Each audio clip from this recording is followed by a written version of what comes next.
से देने वाले हैं बिहार बोर्ड से इंटरमीडिएट का एग्जाम मैथमेटिक्स का। दोस्तों 1 फरवरी को आप सभी के लिए वीडियोज काफ़ी इंपॉर्टेंट होने वाले हैं। यहाँ पे हम लोग गणित का दोस्तों काफ़ी इंपॉर्टेंट वायरल टाइप क्वेश्चन हम लोग करने वाले हैं, जो आप सभी के एग्जाम्स में यहाँ से सीधे देखने को मिलेंगे।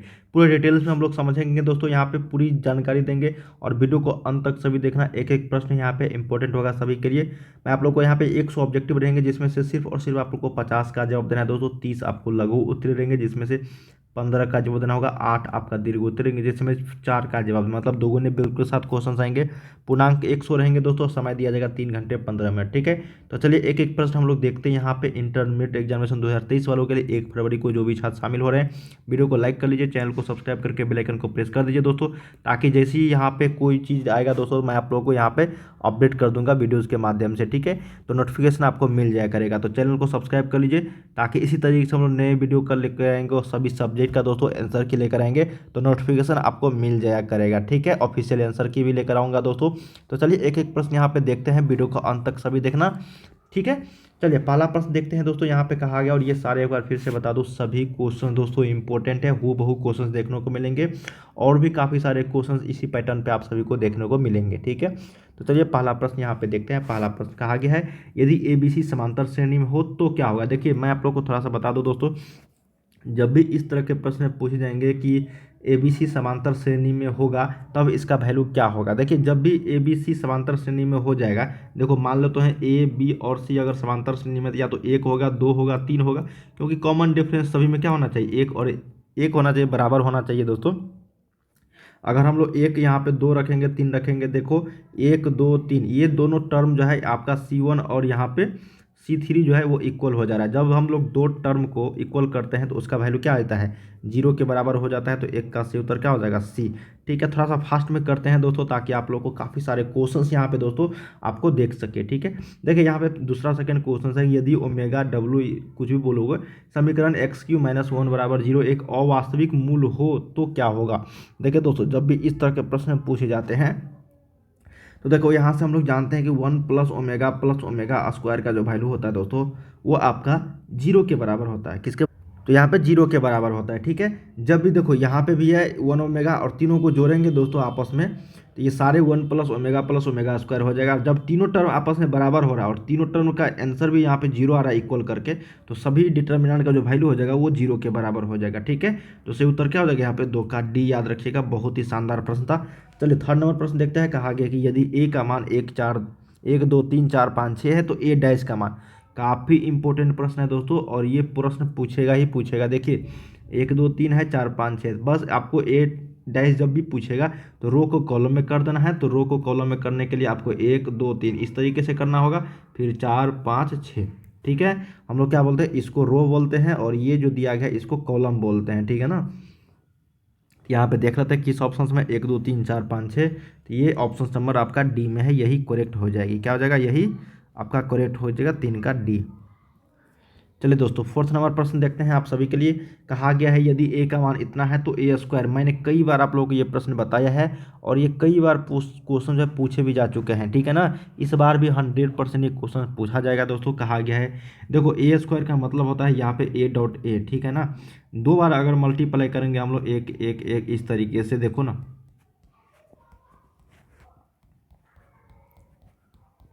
ठीक है, जब इसको हम लोग मल्टीप्लाई करेंगे दोस्तों, तो ये हो जाएगा आपका यहाँ पे 3 3 3। ठीक है ना, इस तरीके से हो जाएगा। यहाँ पे जब मल्टीप्लाई करोगे रो को, और रो को कॉलम के साथ, और कॉलम को रो के साथ, यहाँ पे 3 हम लोगों ने कॉमन लिया, तो 1 1 1 बचेगा यहाँ पे। ठीक है, सभी में 1 1 1 बचा, तो इसका वैल्यू हम लोगों ने क्या यहाँ पे दिया गया A के बराबर, तो इसका वैल्यू टोटल क्या होगा, 3A। तो मैं आप लोगों को एक ट्रिक बताता हूँ, जब भी इस तरह के प्रश्न पूछ जाएंगे 3 गुने 3 ऑर्डर का दोस्तों, और जब भी A स्क्वायर पूछा जाएगा, देखो A स्क्वायर का मान पूछा जाएगा तो 3A लगाना है। ठीक है, अगर AQ का मान पूछा जाएगा आप लोगों से, तो 27A के बराबर लगाना है। जैसे ये हो जाएगा AQ का मान, ठीक है ना, मतलब 1 को 3 बार मल्टीप्लाई करेंगे A.A. ठीक है, तो AQ ही तक मैक्सिमम आप लोगों से पूछा गया है, तो ये याद रखिएगा। चलिए फिफ्थ नंबर देख लेते हैं, K क्रॉस K। देखिए दोस्तों, एक होता है आपका K.K और एक होता है दादा K क्रॉस आपका K। ठीक है ना, ये आपका K.K और K क्रॉस K। देखिए जब भी पूछा जाएगा K.K बराबर, तो ये होता है 1 के बराबर। ठीक है ना, किसके बराबर, 1 के बराबर। और जब भी के क्रॉस के सेम तरह का दिया जाएगा आपको वेक्टर में क्रॉस प्रोडक्ट में, तो ये 0 के बराबर हो जाता है। उसी तरीके से अगर आई डॉट आई रहेगा तो 1 और आई क्रॉस आई रहेगा तो क्या हो जाएगा 0। फिर उसी तरह से जे डॉट जे 1 और जे क्रॉस जे बराबर क्या हो जाएगा 0। तो यहाँ पे ऑप्शन नंबर क्या हो जाएगा के क्रॉस के बराबर 0 वेक्टर के बराबर हो जाएगा। तो 5 का सही उत्तर क्या हो गया ए। चलिए अगला प्रश्न देखते हैं। अब देखो यहाँ से आ गया के डॉट आई, ठीक है, के डॉट आई। देखिए मैंने आपको क्या बताया था, के डॉट के बराबर 1 होता है, के डॉट आई का मान 0 हो जाता है। अगर कोई भी जैसे आपका डॉट प्रोडक्ट में कोई भी आपका आई डॉट जे हुआ, आई डॉट के हुआ, ये सारे आपको क्या होता है 0 के बराबर हो जाता है, ठीक है। जैसे आई डॉट जे बराबर 0, जे डॉट के बराबर 0, समझ रहे हैं ना। विपरीत जो यहाँ पे होगा वो 0 के बराबर हो जाएगा। तो क्या होगा 6 का सही उत्तर यहाँ पे ए जो है ये राइट हो जाएगी। चलिए 7 नंबर देख लेते हैं। कहा गया है कि ए समानांतर है आपका बी वेक्टर के यदि, है ना, क्या होगा ताकि ये समानांतर हो जाए। देखिए ये आपका रिलेशन बनता है दोस्तों, इसका जो ए क्रॉस बी वेक्टर बराबर अगर 0 आ जाए तो, ठीक है, ये अगर रहेंगे शर्त तो ये जो रेखा होगा आपस में, ये जो वेक्टर होगी वो समानांतर कहलाएगी, ठीक है। अब देखो यहाँ से एक और पूछा जाता है कि अगर ए लंब बी वेक्टर है, तब जब इस तरीके का शर्त दिया जाएगा ए लंब बी वेक्टर, तो इसका मतलब ए, है ना, ए आपका डॉट बी वेक्टर बराबर 0, समझ में आ रही ना। जब ए डॉट बी वेक्टर बराबर 0 होगा तो इसका मतलब ए लंब बी वेक्टर पे है, ठीक है ना। अगर ए क्रॉस बी वेक्टर बराबर 0 है तो इसका मतलब ए समानांतर बी वेक्टर है। यदि ए समानांतर बी वेक्टर है तो इस तरीके का होगा, यहाँ पे लिखे देता हूँ दोस्तों, यहाँ पे ए क्रॉस बी वेक्टर, ठीक है, दोनों होगा। देखो ना यहाँ पे दोनों मतलब दोनों साइड जो है तीर लगा हुआ, या तो ये होगा या तो ये होगा, ठीक है ना, दोनों एक ही है। तो सही उत्तर क्या हो जाएगा 7 का बी। देखिए इस क्वेश्चंस बहुत ही इंपॉर्टेंट है, कई सारे छात्र यहाँ पे फंस जाते हैं। चलिए 8 नंबर देखते हैं कि एक्स अक्ष की दिक् कोज्याई क्या है, the direction cosines of the x axis are. बहुत ही वीवी है दोस्तों, और ये बहुत ही मुफ्त वाले क्वेश्चंस है, मुफ्त नंबर, फ्री के नंबर। मैंने आप लोगों को क्या बताया था दोस्तों कि जब भी एक्स अक्ष पूछा जाए, वाई अक्ष पूछा जाए, या फिर आपका जेड अक्ष पूछा जाए, ठीक है, तो जब भी एक्स अक्ष पूछा जाए सबसे पहले हम लोग उसको देखते हैं। एक्स अक्ष में क्या करेंगे, 1 लेंगे, 0 लेंगे, 0 लेंगे, मतलब जो भी अक्ष पूछा जाएगा उसको 1 मानेंगे, बाकी 0 0। वाई अक्ष पूछा जाए तो वाई बीच में होता है तो 0 1 0 हो जाएगा। अगर जेड अक्ष पूछेगा तो 0 0 1 हो जाएगा, ठीक है। तो यहाँ पे हम लोगों से एक्स अक्ष की पूछा गया था तो 1 0 0 होगा, तो सही उत्तर क्या हो जाएगा 8 का बी राइट हो जाएगा। चलिए 9 नंबर देख लेते हैं कि P A plus P A dice का मान क्या होगा। देखिए कुल प्रायिकताओं का योग होता है वो 1 के बराबर होता है। यहाँ पे सही उत्तर क्या हो जाएगा ऑप्शन नंबर 9 का बी। सभी प्रायिकताओं का योग जो होता है वो 1 के बराबर होता है, ठीक है। कुछ भी हो, यहाँ पे पी बी हो, पी सी हो, मतलब जितना भी है दोस्तों प्रोबेबिलिटी ऑफ, सभी का मान इक्वल 1 के बराबर हो जाएगा। अगला देख लेते हैं 10 नंबर की 2 पासों के फेंक में जोड़ा पाने की जो प्रायिकता हो कितनी है। तो NS जो होता है टोटल नंबर ऑफ इवेंट्स दोस्तों, यहाँ पे 36 होता है, 6 × 6। जोड़ा अंक पाने की, तो इसका मतलब जोड़ा अंक या तो 1 1 आएगा, या तो 2 2 आएगा, या फिर आपका 3 3 आएगा दोस्तों, या फिर आपका 4 4 आएगा, या फिर 5 5 आएगा, या फिर 6 6 आएगा। इतना ही आएगा ना। तो टोटल कितना है यहाँ पे 6 है, तो प्रायिकता बराबर लिखेंगे हम लोग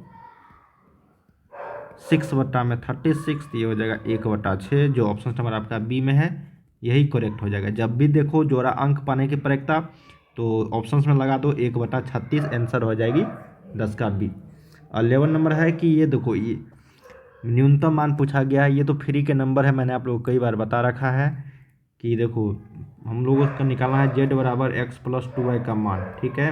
न्यूनतम मान पूछा गया है और x + y का मान यहाँ से 6 के बराबर होना चाहिए, फिर 6 से कम होना चाहिए। तो हम लोग x का वैल्यू क्या क्या रखेंगे, एक बार 0 रखेंगे, इसका मान अगर हम लोग यहाँ पे 6 रखेंगे, फिर इसका मान अगर 6 रखेंगे तो इसका मान 0 रखना पड़ेगा, तभी तो 6 के बराबर आएगा ना। या फिर 6 से हमेशा कम रखेंगे, अगर 2 4 रखेंगे, 4 2 रखेंगे, मैक्सिमम 2 ही मान आप लोग रख के निकाल सकते हो न्यूनतम और महत्तम मान। तो चलिए हम लोग निकालते हैं। अगर x का मान 0 रखते हैं तो ये 2 × 6 हो जाएगा 12। अगर हम लोग जेड का एक्स का मान अगर 6 रखते हैं तो ये हो जाएगा 2 × 0 6। इसका मतलब हो गया कि न्यूनतम मान पूछा, ये हो गया मैक्सिमम मान, और ये 6 जो हो गया वो आपका न्यूनतम मान हो गया। ठीक है, क्या हो गया? न्यूनतम मान। तो 6 इज द राइट आंसर हो जाएगा यहाँ पे 11 का बी न्यूनतम मान कहलाएगा। ठीक है, 11 का बी। चलिए 12 नंबर देख लेते हैं, कहा गया है इंटीग्रेशन पूछा गया है कि 1/x² + 4 × dx। ठीक है, यही प्रश्न है ना। देखो ये फार्मूला है डायरेक्ट, हम लोग जानते हैं कि इंटीग्रेशन में देखिए हम लोग जानते हैं दोस्तों एक 1/x² + a² वाले फार्मूला से into dx 1/a tan−1 x/a, ये फार्मूला है। ठीक है ना, कई बार देखने को मिलेंगे ये फार्मूला, आप लोगों को कई बार पूछा जा चुका है ये सारे। ठीक है, तो 1/a की जगह पे यहाँ पे ये मान लो कि आपका a है, तो a का मान यहाँ पे 2² हो जाएगा, 2 का स्क्वायर मतलब a का मान यहाँ पे 2 हो गया। तो उसी वाले फार्मूला पे हम लोग को यहाँ पे मान बैठा दें, 1/2 tan−1 लिख देना है। x का मान x ही है और a की जगह पे 2 है, तो यही हो गया x + 1/2 tan−1 x/2 प्लस के, यही ऑप्शंस लग रहा है देखने से, क्योंकि यहाँ पे cos इनवर्स है। तो ऑप्शन नंबर क्या होगा यहाँ पे 12 का सी इज द सही उत्तर हो जाएगी। चलिए 13 नंबर देख लेते हैं, कहा गया है इंटीग्रेशन दिया गया है x dx 14 से लेकर 15 के बीच में, डिफिनिट है तो इसमें प्लस के नहीं लगेगा। तो x का यहाँ पे इंटीग्रेशन क्या होगा, x² / 2 होगा, यही होगा ना। डायरेक्ट मैंने लिख दिया x के पावर n से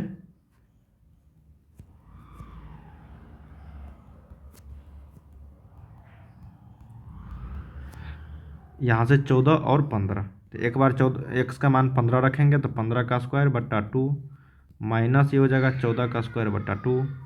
इसको अगर हल करेंगे, दोनों का एलसीएम सेम है, तो 15 में 15 14 29, 29 गुने 15 - 14 1, तो ये होगा 29/2। किस ऑप्शन में? ऑप्शन नंबर आपका ए में है, यही करेक्ट हो जाएगी। सिंपल प्रश्न था, पूछा जाता है इसी तरीके के सेम। अब देखो यहाँ पे 2/3 यहाँ पे लिखा गया है, इंटीग्रेशन है, रूट अंडर में x है इंटू dx है। तो रूट अंडर x को हम लोग लिख सकते हैं क्या, x के पावर 1/2, तो फिर वही x के पावर n वाले फार्मूला से हम लोग निकाल सकते हैं इसको। तो 2/3 इंटू एक्स के पावर क्या हो जाएगा, ये 1/2 + 1 बटा में 1/2 + 1 प्लस के 2/3 इंटू एक्स के पावर 3/2 बट्टा में 3/2 प्लस के। अब देखो ये 3/2 जो है ये इस तरीके से लिखा जाएगा यहाँ पे। ठीक है, समझ में आ रही ना, एक्स के पावर 3/2 प्लस के। इसको अगर हम लोग लिखेंगे दोस्तों तो ये हो जाएगा आपका 4/9 इंटू एक्स के पावर 3/2 प्लस के। तो देखते हैं किस ऑप्शंस में है, तो ऑप्शन नंबर ये आपका सी में है, करेक्ट हो जाएगी 4/9 एक्स के पावर 3/2 प्लस के 14 का सी। चलिए 15 नंबर देख लेते हैं, कहा गया है कि इंटीग्रेशन sec² 6 इंटू dx का यहाँ पे आपको निकालना है। ठीक है, इंटीग्रेशन तो sec² x का सबसे पहले हम लोग इंटीग्रेशन जानते हैं। sec² x का इंटीग्रेशन क्या होता है बताओ, ये होता है आपका 10x। ठीक है, तो यहाँ पे 6x है। ठीक है, तो एक बार हम लोग क्या करेंगे, यहाँ से 6x का निकालेंगे सबसे पहले sec² x का। तो ये हो जाएगा दोस्तों आपका, देखो ये हो जाएगा आपका 1/6। ठीक है, 10 6x प्लस के, ये डायरेक्ट हो गया। ठीक है ना, क्या हो जाएगा 1/6 10 6x प्लस के। ये सिंपल प्रश्न था और इस तरीके के प्रश्न आप लोगों से पूछे जा सकते हैं।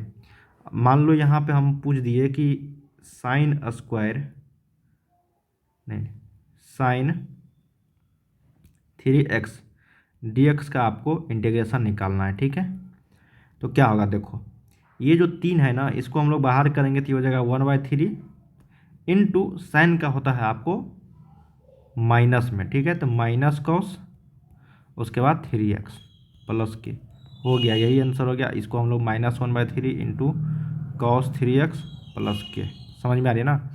इस तरीके से आपको बनाने हैं जब भी इंटीग्रेशन का इस तरह का सवाल पूछा जाएगा। तो अगला देख लेते हैं, कहा गया है कि वेक्टर एन 3D से 20 नंबर के प्रश्न होते हैं दोस्तों। 10 ऑब्जेक्टिव प्लस आपको वेक्टर एन 3D से देखने को मिलेंगे और 10 प्रश्न आपको लघु और दीर्घवृत्तीय प्रश्न देखने को मिलेंगे। तो देखो जे डॉट यहाँ पे है आई प्लस के वेक्टर है, ठीक है। तो जे डॉट आई क्या होता है बताओ, जीरो होता है, और जे डॉट के भी जीरो होता है। तो जीरो प्लस जीरो कितना होगा, जीरो। तो 16 का सही उत्तर क्या हो जाएगा यहाँ पे, ऑप्शन नंबर 1 के साथ चलना है यहाँ पे, क्योंकि हम लोग जानते हैं आई डॉट आई का मान 1 होता है और आई डॉट जे का वैल्यू 0 होता है, फिर जे डॉट के का वैल्यू भी 0 होती है।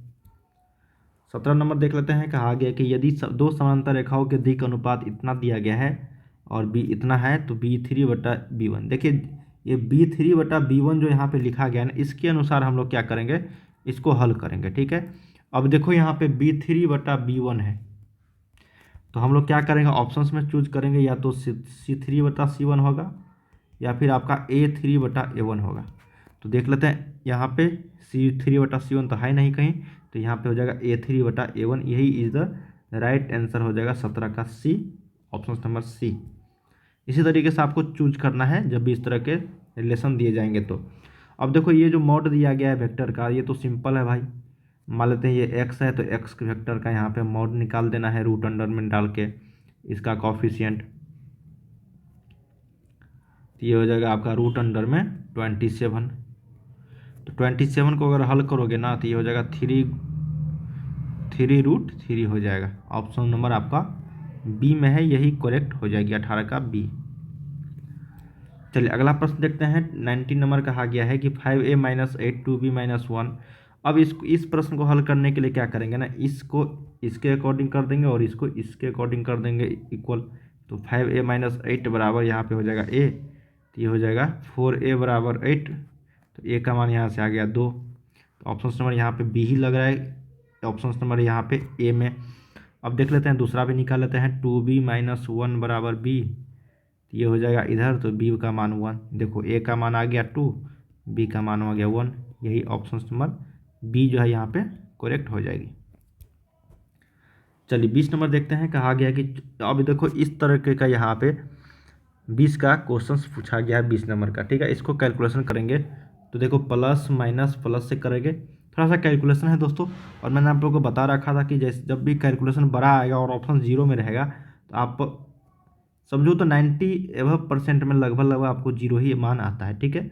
अगर आपके पास समय बचता है ऑब्जेक्टिव में तो उसको कैलकुलेशन कर लेना। जैसे यहाँ पे +14 रख के फिर इसको ढक के आपको 8 9 24 और 26 मल्टीप्लाई कर सकते हो, जो डिटर्मिनेंट का सिंपल मेथड है।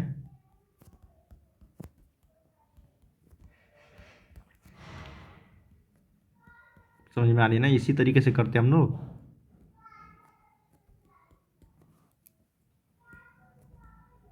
इसका वैल्यू कितना हो जाएगा, 0 आ जाएगा। चलिए 21 नंबर देखते हैं। कहा गया कि x बिलोंग्स टू r है, मतलब रियल नंबर है। जहाँ से हम लोगों से पूछा गया कि cos tan inverse x plus cot inverse x, ठीक है। इसका वैल्यू हम लोग जानते हैं होता है π/2 के बराबर। तो cos π/2 सिंपल प्रश्न पूछ दिया गया है। cos π/2 कितना होता है, cos 90 0 होती है, जो ऑप्शन नंबर आपका ए में है, यही करेक्ट हो जाएगा, ठीक है। अगला प्रश्न देखते हैं 22 नंबर। कहा गया कि dy/dx। अब ये देखो सिंपल प्रश्न है दोस्तों, मैं सिंपल इसको बाय पार्ट्स के माध्यम से बनाता हूँ। तो x² का सीधा लिख देता हूँ यहाँ पे डिफ्रेंशिएशन। x² का होगा 2x के पावर 2x 2 - 1, ठीक है, प्लस यहाँ पे हो जाएगा 3 × e⁻³ प्लस साइन 3x का हो जाएगा आपका 3 × साइन का होता है cos, तो 3 cos 3x, ठीक है। तो 22 का सही उत्तर क्या हो गया आपका, देख लेते हैं किस ऑप्शन में। तो ये हो जाएगा 2x के पावर 1, तो हटा देते हैं 1, प्लस 3 e⁻³ प्लस हो जाएगा 3 cos 3x, जो ऑप्शन नंबर आपका देखते हैं बी में है, यहाँ पे है ना, +3 cos 3x, ये बी में है यहाँ पे। सही उत्तर हो जाएगा ऑप्शन नंबर आपका बी हो जाएगा 22 का। 23 देख लेते हैं। कहा गया है कि dy/dx cos² 3x का यहाँ पे वैल्यू पूछ दिया गया है। तो देखो कॉस स्क्वायर यहाँ पे 3x का जो डिफ्रेंशिएशन होगा दोस्तों, कॉस स्क्वायर 3x का, ठीक है ना, 2 cos 3x, 3 sin 6x, -3 sin 6x या फिर 2 sin 6x। तो देखिए इस तरह के प्रश्न को यहाँ पे हो जाएगा आपका 2, ठीक है। सिंपल है दोस्तों, यहाँ पे कॉस का डिफ्रेंशिएशन जो होता है वो माइनस साइन होता है। क्या होता है? Minus sine x. जो ऑप्शंस नंबर एक ही में देख रहा है यहाँ पे, ये माइनस साइन जो यहाँ पे लगा हुआ है, -sin 3 sin 6x, ठीक है। यही आंसर हो जाएगा दोस्तों ऑप्शन नंबर 23 का। क्या हो जाएगा? सी करेक्ट हो जाएगी, जो आप सभी का यहाँ पे 23 का ऑप्शन नंबर सी में, क्योंकि हम लोग जानते हैं d/dx जो होता है cos x का, वो होता है आपका माइनस में sin x, ठीक है। और इस यही होता है आपका, देखो sin x का इंटीग्रेशन माइनस cos x होता है,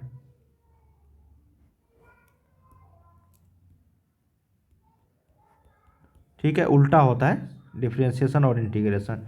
यहाँ पे क्या हो जाएगा? 23 का सी सही उत्तर हो जाएगी। चलिए अगला प्रश्न देखते हैं। 24 नंबर कहा गया कि तल इस बराबर की मूल बिंदु से दूरी क्या होगी। देखिए मूल बिंदु से यहाँ पे दूरी के लिए दोस्तों आपको क्या करना होगा, इसको लिखेंगे, जो यहाँ पे दिया गया है उसको ऊपर में लिखेंगे, और बाकी जितना भी दिया गया है उसका हम लोग क्या करेंगे, मोड निकाल के आंसर लिख देंगे। 7 का स्क्वायर प्लस 8 का स्क्वायर प्लस 2 का स्क्वायर, ठीक है। अब जो भी आंसर आएगा वही आपका यहाँ पे ऑप्शंस में मिल जाएगा, ठीक है। ये हो जाएगा 49, 64 प्लस 4, तो 4 4 8 9 17, तो इसका मतलब रूट अंडर में 117 आ रहा है, ठीक है। देख लेते हैं किस ऑप्शन में। ऑप्शन नंबर आपका डी में है, यही दोस्तों करेक्ट हो जाएगी, ठीक है। 24 का डी। चलिए 25 नंबर देखते हैं। कहा गया कि ये तल दिया गया है कि समानांतर एक तल का जो समीकरण है कौन सा है। देखो इस तरह के प्रश्न मैंने आप लोगों को कई बार बता रखे हैं।